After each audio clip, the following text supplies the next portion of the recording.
Bonjour et bienvenue dans cette nouvelle vidéo. J'ai le plaisir de vous retrouver une fois de plus pour un avis film, ou plutôt un avis série cette fois-ci.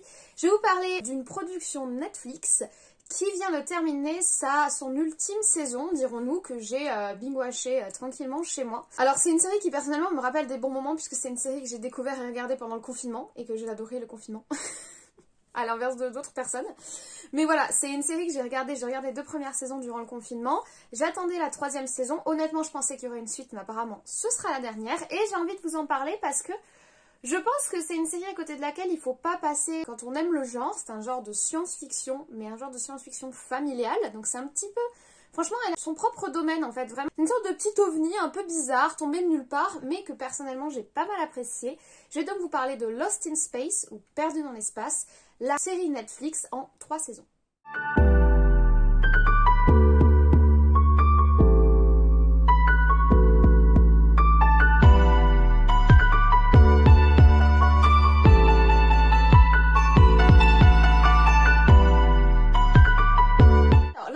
C'est une série de Netflix du coup qui a commencé en 2018 et qui s'achève cette année en 2021. La seule année où il n'y a pas de saison qui est sortie, c'est en 2020. C'est une série qui paye pas de mine comme ça, mais qui derrière a un gros investissement effets spéciaux. Donc c'est une série qui mise surtout sur son visuel, mais il faut reconnaître qu'au niveau visuel, on est quand même bien servi. Moi, c'est ce qui m'a attirée de base dans la série quand je l'ai lancée la première fois. Donc la série se divise en 3 saisons. Les 2 premières saisons font 10 épisodes chacune. La dernière n'en fait que 8 et les épisodes durent à peu près 1 heure. Donc vous en avez pour 28 heures de visionnage pour la totalité des aventures de cette famille. Donc on est quand même sur un gros morceau. Normalement sur Netflix, on est sur des saisons qui font en moyenne 6 à 8 épisodes de 45 minutes, 1 heure. Là, on est quand même sur un gros investissement de temps pour regarder cette série. C'est sûr que si vous n'avez pas encore vu des saisons, vous avez du boulot. Donc la 3e et dernière saison, la saison 3 qui vient de sortir, est sortie le 1er décembre sur la plateforme. Je l'ai regardée je crois le lendemain parce que vraiment c'est une série, comme je vous l'ai dit, avec laquelle il y a un relationnel assez positif, on va dire. Vraiment ça me rappelait de bons souvenirs et je me suis vraiment attachée en fait à ces personnages malgré le fait qu'ils soient pas particulièrement développé, on en parlera. Je me suis attachée à cette famille des Robinson, là, des Robinson, et j'ai vraiment eu plaisir à retrouver cette saison, c'est-à-dire que les 2 premières, je les avais regardées à la suite durant le confinement, donc durant une période où j'avais beaucoup de temps, je regardais énormément de choses à ce moment-là, et j'avais tout regardé à la suite, et c'est vrai qu'il y a le risque dans ce genre de cas de regarder parce que c'est là et parce qu'on a du temps, et de pas vraiment s'investir émotionnellement dans la série, et donc quand la suite arrive, bah... on n'est pas intéressé. Là, vraiment, quand j'ai vu que la nouvelle saison était sortie, j'ai vraiment eu plaisir à retrouver cet univers et j'espérais avoir des réponses à mes questions. J'en ai eu quelques-unes. Donc vraiment, je pense qu'il y a un côté hyper attachant dans cette série qui fait que, malgré ses très nombreux écueils, elle est quand même très attirante et on a envie d'y revenir. Alors il est important de savoir que cette série est une adaptation d'une série des années 60 qui s'appelait déjà Lost in Space, avec un design hyper original. Je connaissais pas du tout la série d'origine qui a donc inspiré celle-ci. On est sur le même concept, une famille qui part comme des colons pour coloniser une nouvelle planète et qui croise un robot mystérieux. Ça c'est le synopsis, on va revenir dessus. Mais donc, même regarder le premier épisode de la série de l'époque, bon je sais pas non plus épiloguer parce que c'est très vieux, mais les designs des personnages sont tellement géniaux. On est presque sur du... mince, comment ça s'appelle, Magicien d'Oz au niveau du robot, mais c'est incroyable, franchement, gloire aux années 60. Les années 60, c'était vraiment une période créativement improbable. Donc voilà, je voulais quand même vous en parler juste pour vous montrer ces visuels absolument phénoménaux. Franchement, la science-fiction à l'époque, c'était... du génie. Mais bon, donc c'est une adaptation, ils ont repris le concept de base mais ils l'ont complètement reboot et ils ont ensuite donné une suite à l'histoire puisque la Lost in Space originale n'avait pas reçu de suite. Il me semble qu'il n'y a qu'une seule saison qui était sortie et eux du coup ils sont allés plus loin dans du coup les déboires de la famille. Puis il faut aussi dire qu'au niveau des effets spéciaux on a beaucoup plus de moyens aujourd'hui, donc on peut aller beaucoup plus loin sur la diversité des milieux, des planètes, des robots, de la technologie, enfin voilà, beaucoup plus de possibilités se sont ouvertes aujourd'hui qu'à l'époque. Mais voilà, je voulais quand même vous partager ça parce que ça a été une bonne surprise de découvrir d'où venait le concept de la série et de découvrir ça. Donc, au niveau du synopsis, je vous ai déjà un petit peu introduit, on est sur un film de science-fiction de type familial. Donc c'est une famille qui vient de la Terre n'est plus habitable. Alors, on ne sait pas trop exactement pourquoi, soit c'est une contamination à cause de la pollution, soit c'est une guerre. Mais dans tous les cas, plusieurs colonies se sont formées sur différents espaces, notamment une sur Alpha du Centaure. et on y envoie, on forme des personnes pour devenir des colons, on forme des familles entières, c'est-à-dire des enfants comme des adultes, pour devenir des colons de l'espace, pour monter sur les rangs vaisseaux spatiaux et pour rejoindre donc cette colonie. Ils maîtrisent des technologies comme le cryosommeil, etc. pour permettre de passer cette période. Et notre famille, donc les Robinson, que nous suivons, c'est une famille de 2 adultes et 3 enfants, dont une petite qui est d'un père différent et 2 qui sont du père actuel.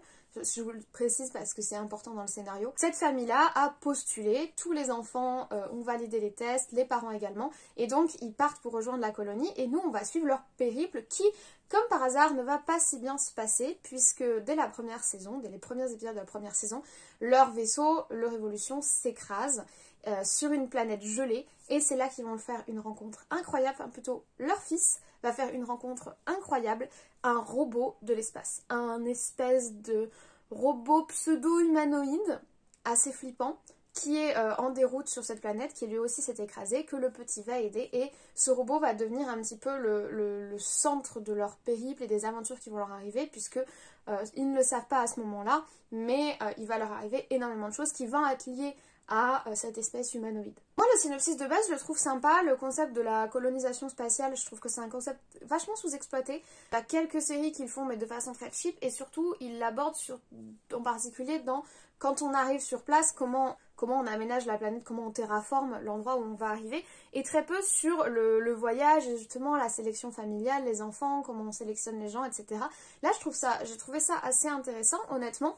Alors, bon, les personnages sont ceux qu'ils sont.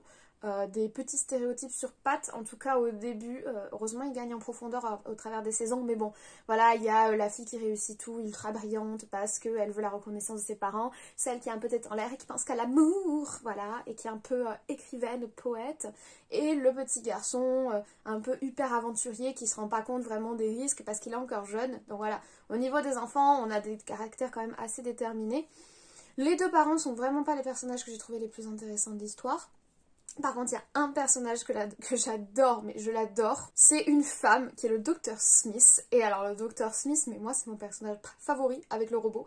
Parce que vraiment le Dr Smith, c'est une espèce d'arnaqueuse de l'espace qui est tout le temps là où il faut pas, qui est tout le temps dans les embrouilles. Mais moi, elle me fait trop rire. Et franchement, je crois que c'est le personnage auquel je me suis le plus attachée. Elle est absolument insupportable. Enfin, tout ce qu'elle fait est complètement stupide et insupportable, mais c'est elle qui fait bouger. Ils sont tous un peu plats et ils n'ont pas beaucoup de relief, et c'est elle qui apporte le plus d'intrigue. J'ai aussi beaucoup aimé le personnage de la poule, pour ceux qui l'ont vu. Big up au personnage de la poule, franchement, voilà. Parce qu'il y a des poules, oui, il y a des poules. Ce que j'ai beaucoup aimé aussi dans cette histoire, c'est l'originalité, l'espèce rencontrée. On n'est pas sur une rencontre du 3e type classique, dans le sens où on n'est pas sur une espèce animale, dirons-nous. Enfin, en tout cas, on n'est pas sur des aliens biologiques. On est sur des créatures robotiques qui, on pense, ont été créées, mais on n'a pas forcément de réponse au débat. Et je trouve ça très intéressant de proposer des créatures robotiques, en plus qui ont une apparence... Alors, ils peuvent prendre une apparence humanoïde, mais ils n'ont pas forcément une apparence, disons, évidente. Ce qu'ils ont fait, le travail qu'ils ont fait au niveau du visage, dirons-nous, si on peut parler de visage, est super intéressant parce qu'il est original. En fait, l'humain manque d'imagination quand il doit inventer des espèces qui n'existent pas, avec lesquelles il entre en interaction. On fait souvent des espèces qui nous ressemblent, ce qui est complètement ridicule dans le cadre d'une immensité et dans le cadre de rencontres avec des espèces aliens. Mais on fait très souvent des espèces qui nous ressemblent, ou qui du moins permettent, en tout cas pour faciliter la lecture du spectateur, des lectures d'émotions et des lectures d'informations, de faciès qui soient lisibles. Et enfin 2 yeux, une bouche, 3 yeux, une bouche, enfin voilà.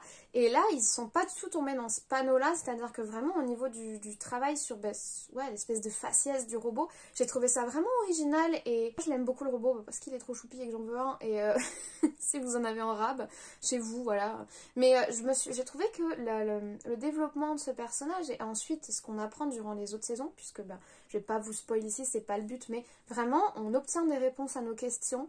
Pas toutes, il reste des mystères flottants, etc. Mais on obtient des réponses à nos questions quand on avance dans l'histoire, sur ce robot notamment. Et je trouve ça sympa, la ligne historique qu'ils ont tracée sur cette espèce de robot, je trouve ça très sympa. Bon, il y a juste un truc sur la fin qui est un peu bullshit TGCM, l'amour c'est magique, tout ça. C'est un peu dommage, mais bon... Voilà, moi en fait je suis pas une adepte des choses qui finissent positives, enfin du positif dans les histoires. Donc... De base, c'est pas quelque chose qui me séduit. Mais voilà, disons qu'il y a 2-3 approches qui sont un petit peu bullshit, j'ai trouvé. Enfin, qui sont un petit peu faciles en tout cas. Mais j'ai trouvé vraiment que le développement de cette espèce alien, dirons-nous, était intéressant et différent et original et plaisant. Et franchement, c'est en partie ce qui fait que j'y suis revenue avec très grand plaisir pour avoir mes réponses à mes questions et pour revoir le robot et pour revoir les interactions entre cette espèce et l'espèce humaine qui sont intéressantes dans la façon dont elles sont approchées. Il faut aussi parler du fait que dans la série, il y a un axe comique assez développé en tout cas, autour de quelques personnages, dont un qui est un réparateur du vaisseau, un peu trafiquant sur les bords, qui est un petit peu le gimmick comique. Il y a quelques autres petits moments. Il y a quelques tendances aussi un peu teenage movie, avec le personnage de Penny, la jeune fille qui adore l'amour. Mais je pense qu'il y a un joli mix, du coup il y a vraiment une approche familiale. La série est à partir de 7 ans, donc vraiment... à mon avis, le but, c'est de faire une série de science-fiction que toute la famille peut regarder sans problème, avec des trucs un peu plus ados, des trucs un peu plus enfants, des trucs un peu plus adultes. Il y a vraiment de tout et j'ai trouvé qu'il y avait une belle diversité de propositions sur la série. Que ce soit au niveau des explications scientifiques, bon, qui sont pas toujours évidemment incroyablement parfaites et abouties.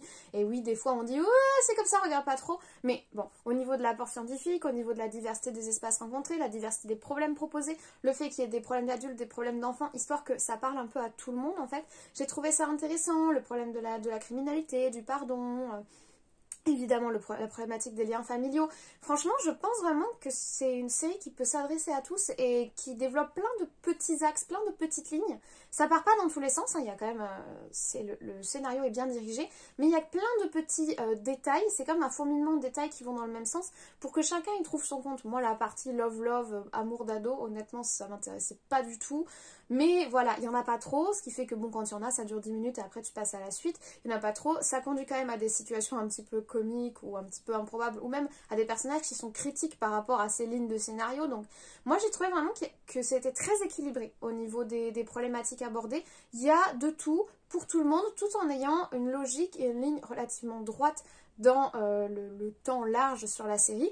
Alors oui, on est sur des saisons de 10 épisodes, donc de 10 heures, donc on a le temps de développer plein de trucs, mais ils exploitent très très bien ce temps, on ne s'ennuie pas, il y a de l'action, il y a du dynamisme, il y a aussi des moments de pause, c'est-à-dire que franchement j'ai trouvé que la série était très équilibrée, c'est-à-dire que même si tu la regardes juste pour passer le temps comme plaisir, comme ça, et que tu regardes pas le chef-d'œuvre de l'année, la série est assez équilibrée pour que tu passes un bon moment et que ce soit agréable. D'autant, petite parenthèse, que j'étais un peu inquiète parce que les deux personnes qui sont responsables du scénario, c'est deux personnes qui ont travaillé sur Dracula Untold. Quand j'avais vu ça au début, j'aurais dit oui, par les scénaristes de Dracula Untold. Mais j'étais en mode oulala, oula, ah bah non, ah bah non. Et je sais pas, ouais, ils se sont rachetés là, c'est bon. Ils se sont achetés une conduite. Je vous ai pas parlé du casting, je suis restée assez longtemps sur l'histoire parce que c'est, je pense, le plus intéressant et parce que bon, j'ai 3 saisons de recul sur cette série. Mais au niveau du casting, pour moi, il n'y a rien de phénoménal, très honnêtement.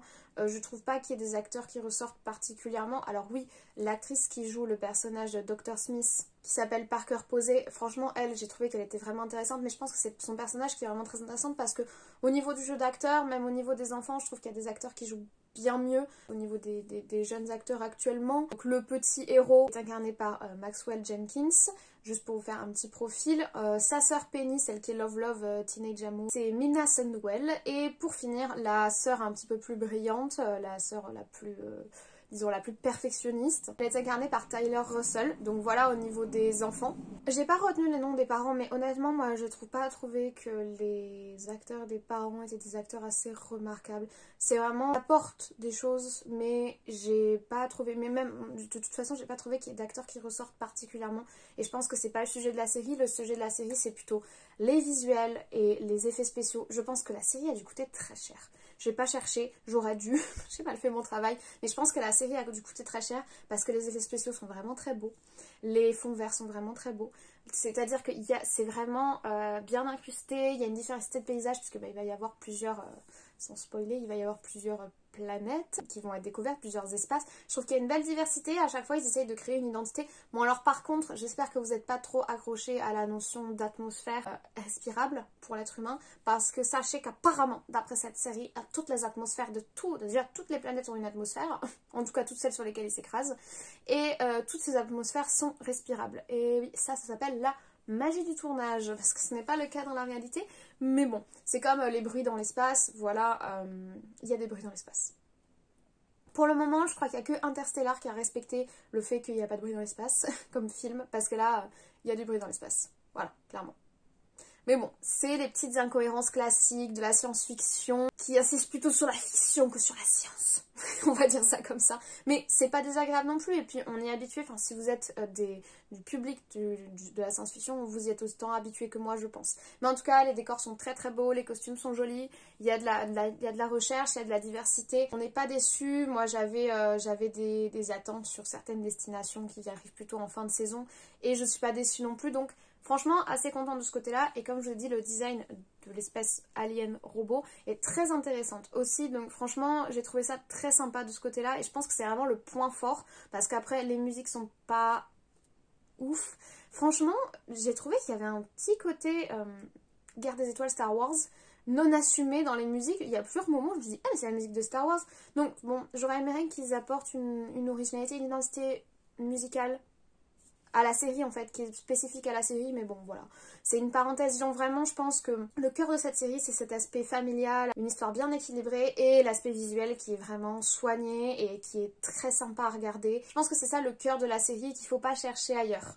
C'est-à-dire que c'est pas non plus, et c'est là qu'on vient à mon avis, c'est pas la série de l'année, c'est pas le plus grand truc de science-fiction du monde, c'est pas ultra innovant, mais ça se laisse regarder et tu passes vraiment un bon moment et c'est sympa. Et en plus, c'est sympa dans le sens où tu vas pouvoir le regarder en famille et tout le monde va y trouver son compte.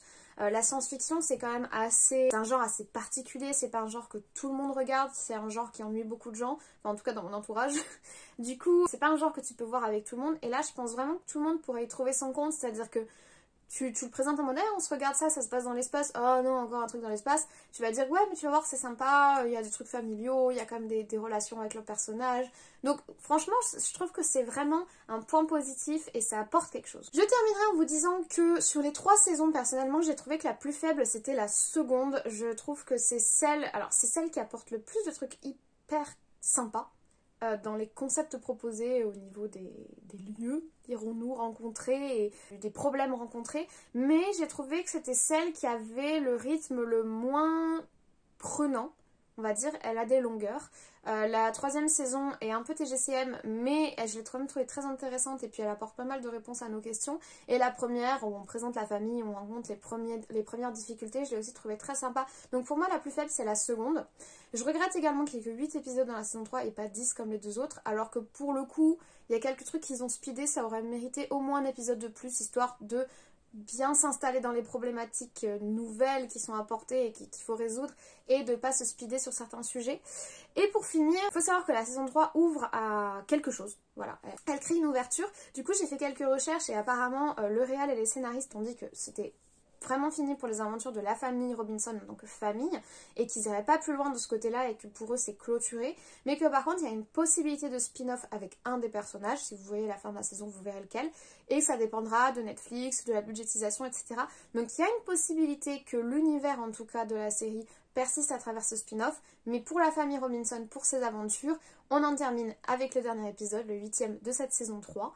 Et honnêtement, moi, si vous aimez la science-fiction et que vous aimez les séries pas prises de tête et que vous cherchez ça pour vos petites soirées d'hiver, je vous la recommande parce que j'ai vraiment passé un moment très sympathique et je trouve qu'elle coche pas mal de cases, même si elle n'est pas phénoménale, elle fait le job et c'est assez rare. Il y a pas mal de séries comme ça qui se veulent science-fiction mais qui sont d'un boring absolu ou qui ont trop d'incohérences scientifiques que moi je peux pas, mais là pour le coup je trouve vraiment qu'elle coche les cases sans en faire trop, elle dépasse pas, c'est pas incroyable comme je vous dis, mais elle fait son boulot et on passe quand même un très bon moment et c'est quand même agréable. Donc voilà, je vous remercie pour votre écoute une nouvelle fois, je vous remercie pour votre soutien sur mes vidéos, pour les commentaires que vous laissez, pour les gens qui me laissent des j'aime, pour les gens qui s'abonnent, vraiment merci beaucoup comme toujours, ça me fait tellement plaisir, je vais juste passer mon temps à vous dire merci à la fin de toutes les vidéos, je crois qu'on est parti sur une rythmique de ce genre là. Attention advertising pour ceux qui attendraient mon avis sur Spider-Man qui sort mercredi. Je ne peux pas aller le voir mercredi, j'ai des obligations professionnelles et des obligations personnelles parce que c'est mon anniversaire et que je vais faire la fête avec mes amis. Du coup je n'aurai pas l'occasion d'aller au cinéma mercredi, donc je pourrais pas vous donner mon avis sur Spider-Man mercredi, mais j'y vais jeudi soir, donc normalement samedi je vous tournerai mon avis et je vous publierai mon avis sur le Marvel que j'attends de façon absolument phénoménale. Je vous jure, la hype est en train de monter, c'est une horreur. Je vais être remontée comme un coucou suisse jeudi soir, ça va être terrible. Mais voilà, donc pour ceux qui attendraient mon avis sur Spidey, ce sera samedi. Pour les autres, il y aura une vidéo mercredi, c'est juste que je l'ai pré-filmée et qu'elle sera programmée pour sortir ce jour-là, donc ce sera pas sur Spidey, mais c'est sur un truc que vous m'avez énormément demandé. J'ai eu plein de commentaires pour parler de cette série. Oui, spoiler alert, c'est une série. Donc stay tuned, comme ils disent en anglais, restez connectés. Mercredi, il y aura bien une vidéo. Samedi, on parlera de Spider-Man. Après, c'est les vacances, donc j'essaie de préparer quelques petits trucs puisque j'aurai un peu plus de temps, mais que je pourrais pas aller au cinéma parce que je serai en campagne et qu'il n'y a pas de cinéma. C'est très compliqué. Bref, je vous remercie pour votre soutien, je vous remercie pour votre visionnage. Je vous souhaite une très bonne journée, une très bonne semaine. Comme d'habitude, de très bons visionnages et nous, on se retrouve très très vite.